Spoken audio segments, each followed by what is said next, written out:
Could you first introduce yourself? Oh, I'm Henry Abraham. I'm a psychiatrist in Lexington, Massachusetts. I've been on the faculty of 5 medical schools, and I have researched HPPD for about 40 years now. Okay. And what is HPPD? HPPD is a disorder which we first described in the late 70s, early 80s. And it stands for hallucinogen persisting perception disorder.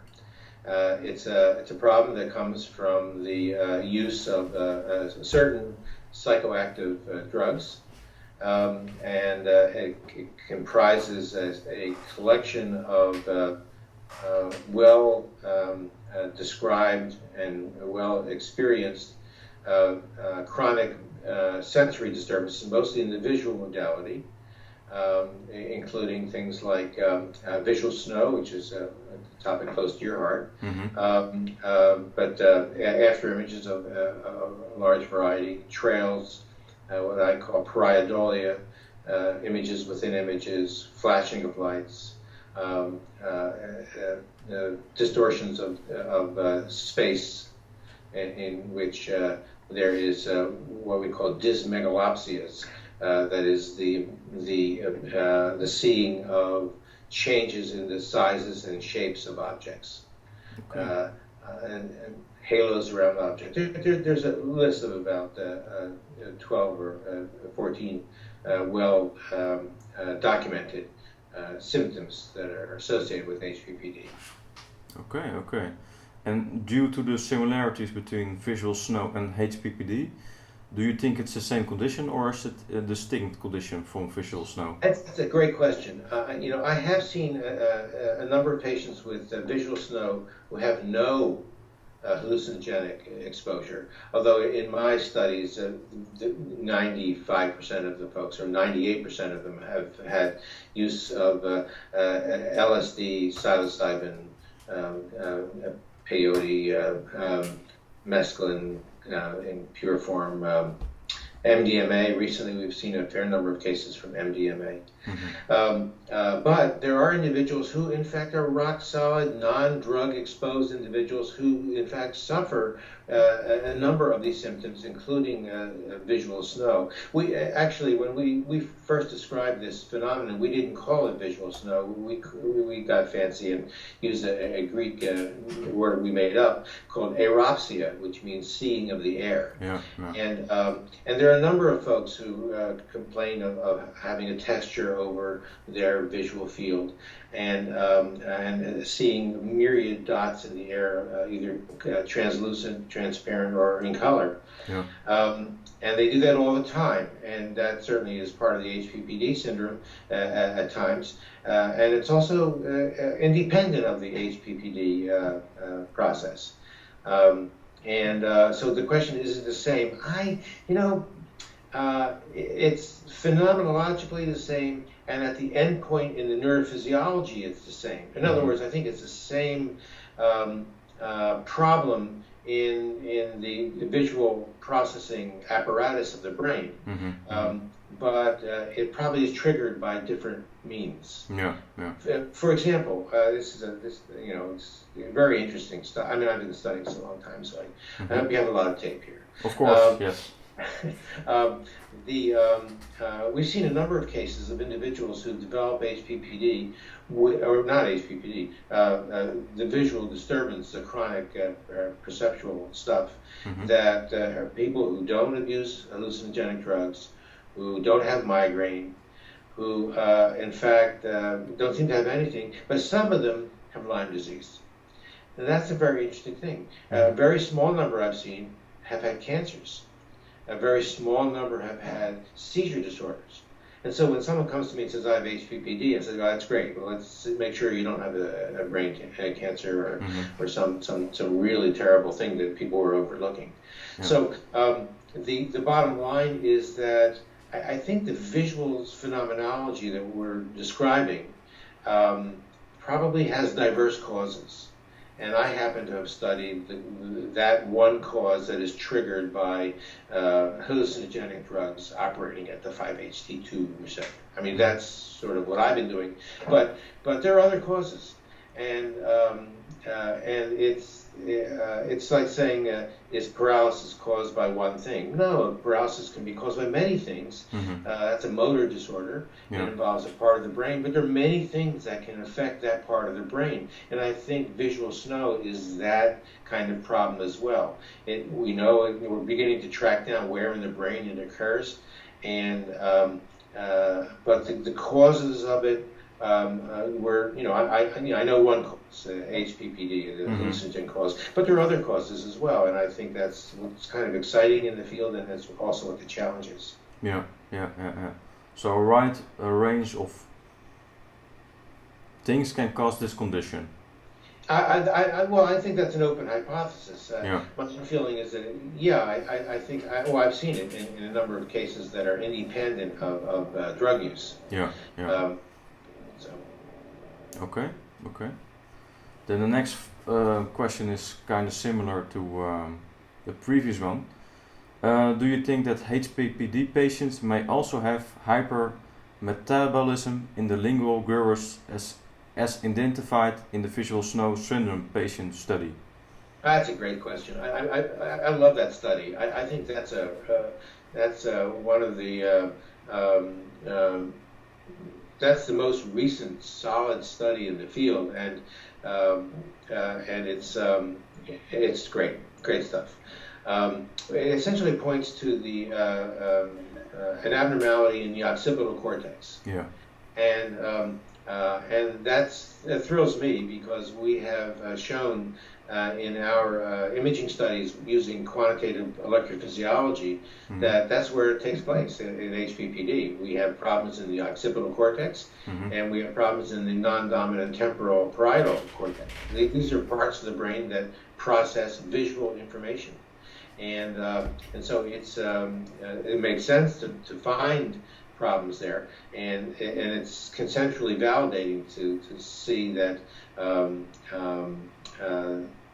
the lingual gyrus in PET imaging is, and that's a relatively, although it's a wonderful imaging technique, it could be much more specific and much more sophisticated than a non-specific glucose study.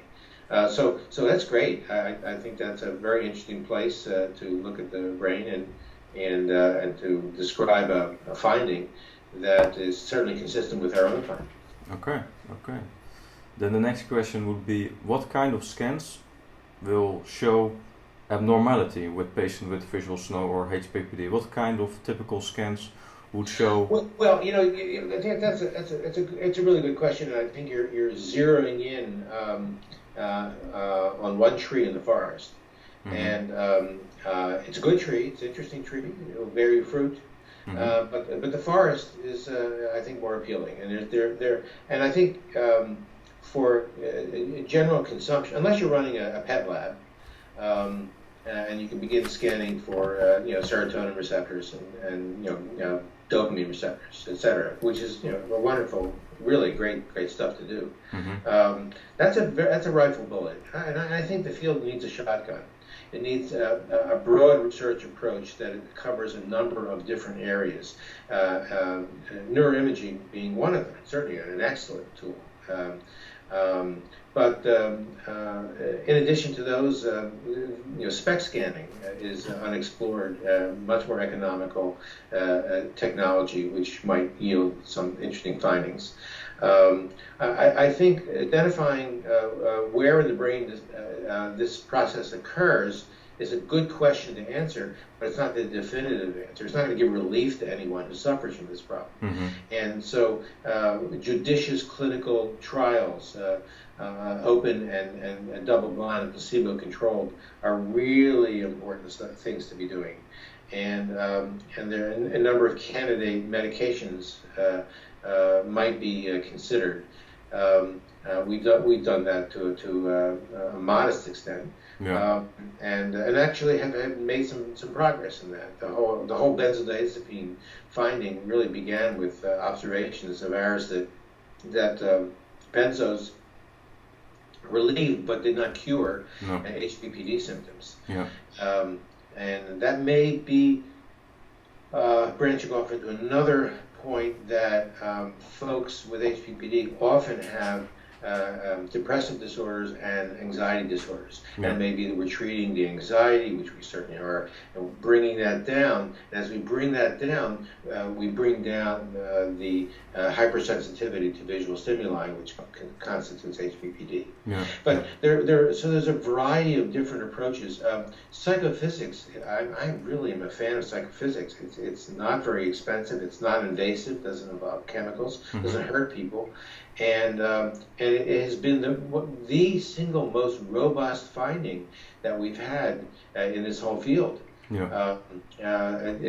If groups could be inspired to use critical flicker fusion technology, which is very simple to do, we've done it a number of different times. We've published the results, and the results show that compared to controls, the visual system in HPPD people get turned on, and it doesn't get shut off.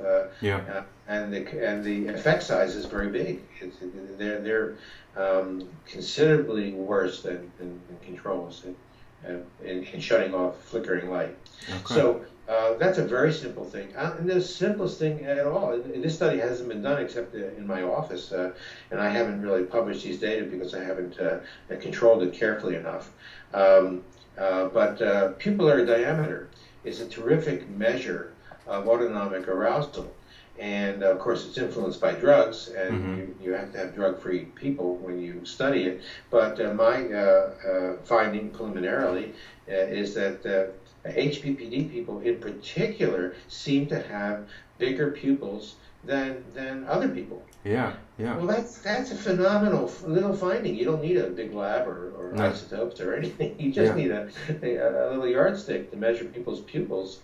And if you measure them and you find a finding, then that's genuine, of course. That's valid and reliable. If you find a valid finding, then that's great, because what that means is that the autonomic nervous system is over-aroused in this disorder. There are medications which may, in fact, reverse that or begin modifying it systematically. That's I think, a very useful finding of small research. Okay. This is an...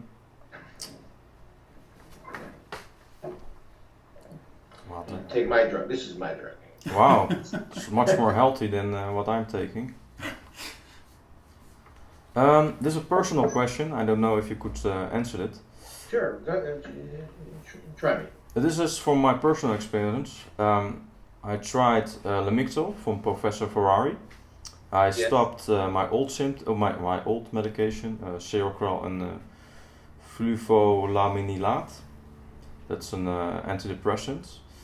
And because of that, I got extremely nervous. I couldn't sleep because of the tinnitus, because I used to sleep on my Seroquel, that made me extremely tired. And I got extremely headaches and etc. And my visual snow got extremely worse, every symptom. And one day... Wait, hold on, back off. Your visual snow got worse after doing what? Starting Lamictal and stopping Seroquel? Yeah, it's both at the same time. Well, that's what I'm hearing. So you started Lamictal, you stopped Seroquel, and you did it, and then you were on an antidepressant as well. But I don't know that one. What is it again? Flufolaminilate. Is there a generic or a chemical name for it? Because that sounds like a European product, and I'm not. It's an serotonin medication. It's an SSRI. Yeah, it's an SSRI. Right. All right. So you stopped an SSRI. And then my visual snow got extremely worse. Okay. And one day I experienced that light were shooting from objects. So like I would look at gum and then light shoot away and at my mobile. So I immediately stopped, and all the symptoms went down again. Yes. Now, when you back up again, Mm. you stopped the Lamictal. Yeah. Did you restart the Seroquel and the SSRI? No, I stopped, and then I tried Lexapro, Okay. which is a serotonin, Yes. and that made me feel mentally a lot better. But it left me with the symptom of lights that would shoot away.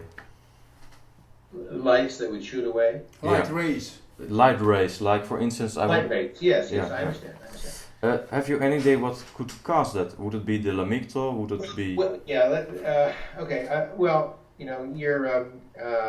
I'm happy to consult on your case and to go over the case in detail. Mhm. But having such impressionistic information will not give us a definitive answer. Mhm, mhm. But I can tell you some general answers of what may be relevant to this whole discussion. Mhm. The SSRIs in particular can be helpful in the long run in reducing anxiety. Mhm. They are also a kind of a dependent forming drug, so that depending on the half-life of the drug, if you stop them cold, Mhm. then you are likely to have a rebound phenomenon Mhm. in anxiety, and if you have HPPD or something like that, Mhm. a visual snow,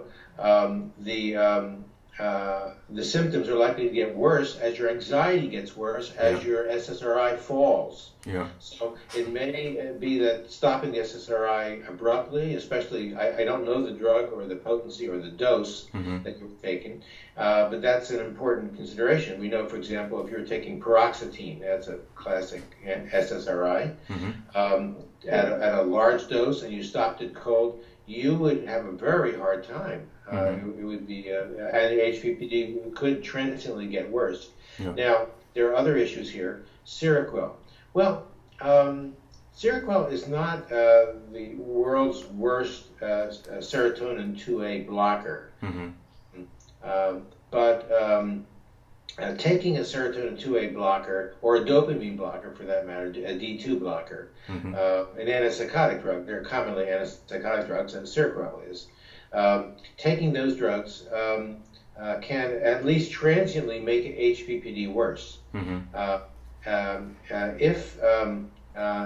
If you really need 5-HT2A systems to function properly in your visual system properly, Mhm. and you block it, that we have found, and we found individuals, for example, taking risperidone, another very strong dopamine blocker. Mhm. Their symptoms get much worse. Mhm. And so the antipsychotic, stopping the SSRI, starting an antipsychotic that is a dopamine blocker or a serotonin blocker, Mhm. can make HPPD symptoms worse. Lamictal, kind of a neutral. Mhm. It takes a long time for Lamictal to work. It's a wonderful drug for a number of things, classically for seizures, Mhm. but also as a supplement for treatment refractory depression. Mhm. So Lamictal is good drug, Mhm. and I use it often. I don't use it for HPPD unless there's evidence of a seizure disorder, Mhm. and in which case it can be very useful. Does it make HPPD worse? They don't really have any evidence for that. Mhm. Your experience that you did get worse on Lamictal may be not the presence of Lamictal, but the absence of the SSRI, or even Seroquel for that matter. Mhm. Whenever you do 2 or 3 pharmacological things at once, Mhm. and something happens, Yeah. you never know what the cause is. Yeah. That's why I always recommend individuals carefully move one medication at a time. Yeah, but I did that. I stopped every medication I took, so the Seroquel and the Fluvoxamine very slowly.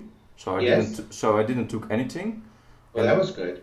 And then I tried Lamictal very slowly.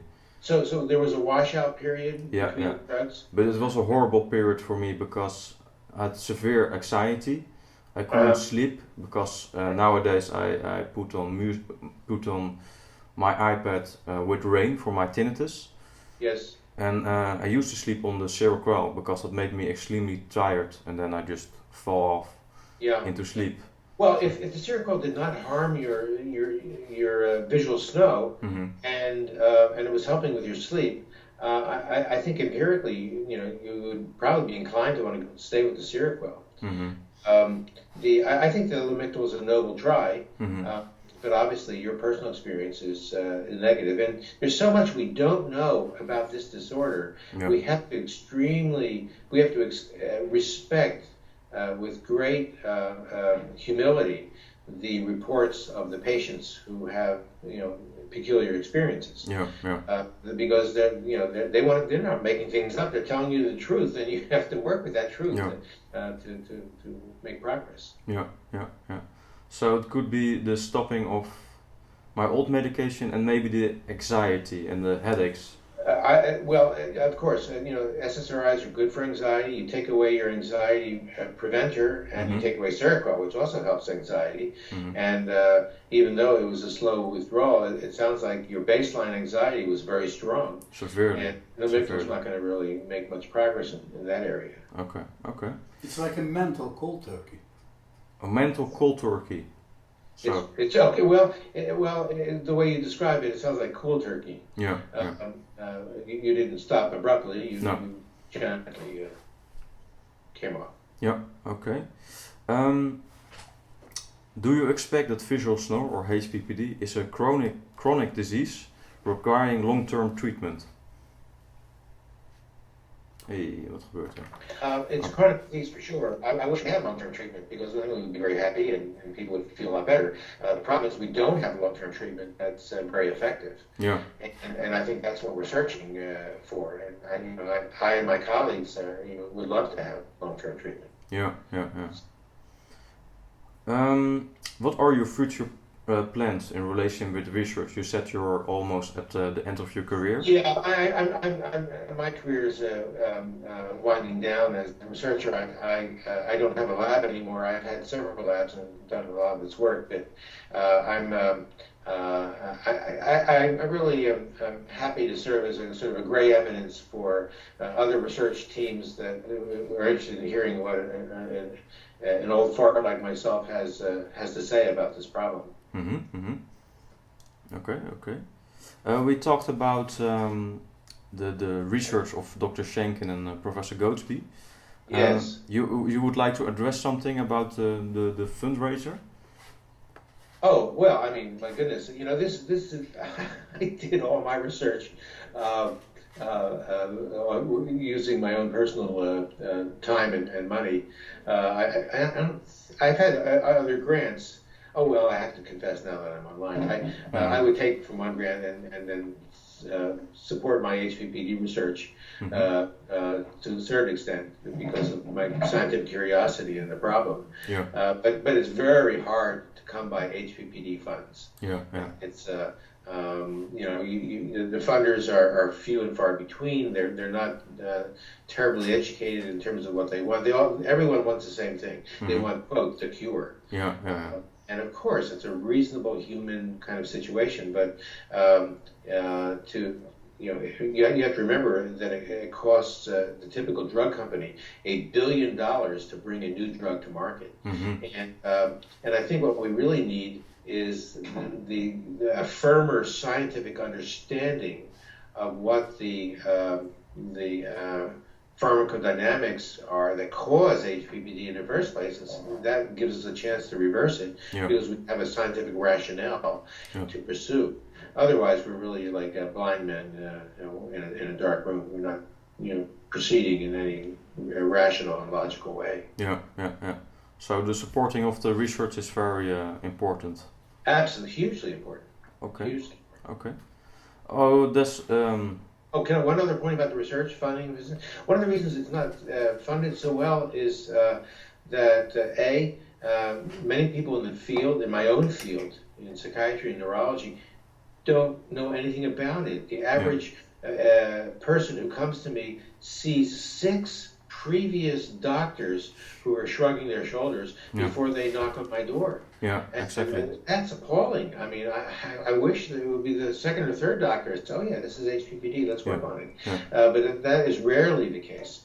And the other reason is that because it's not so much in the forefront of the thinking of the fields of psychiatry and neurology, it's an orphan disease. Yeah. People, you write a grant. I've written any number of grants which have been unfunded, and they say, well, it's an interesting problem, but compared to schizophrenia or depression or epilepsy, it's not on the front burner of people's consciousness. Yeah. So it makes it creates an orphan status, and as an orphan status, no one is writing any support for their research. Yeah, which is a shame, because for depression and epilepsy, there's a lot of research and a lot of medication to. Absolutely, that's exactly right. So it's one of those issues that we have to recognize as a challenge. Yeah. Okay, thanks so much for this interview. Oh, my pleasure. All right. Good luck to you. Thank you. Thanks so much. Bye bye. Okay, bye bye.